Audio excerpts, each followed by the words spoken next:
နေ့သစ်မှာစိတ်ချမ်းသာကိုယ်ချမ်းသာပြီးကံကောင်းခြင်းတွေနဲ့ပြည့်စုံပါစေရှင်။ သူအတားတကြံမှာစိတ်ချမ်းသာခြင်းကိုယ်ကြီးကျမကြီးမှနဲ့ပြည့်စုံပါစေလို့ဆုမကောင်းတောင်းပေးလိုက်ပါတယ်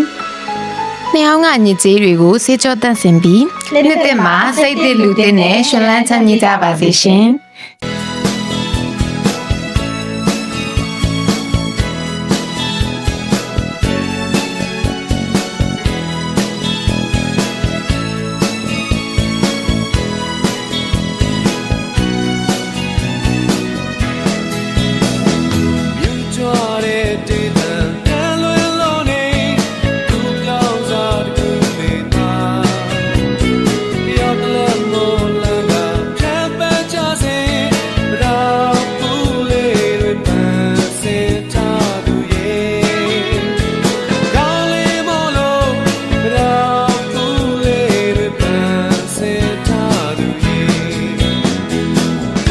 ပျော်ရွှင်စရာနှစ်သစ်အခါသမယလေးဖြစ်ကြပါစေရှင်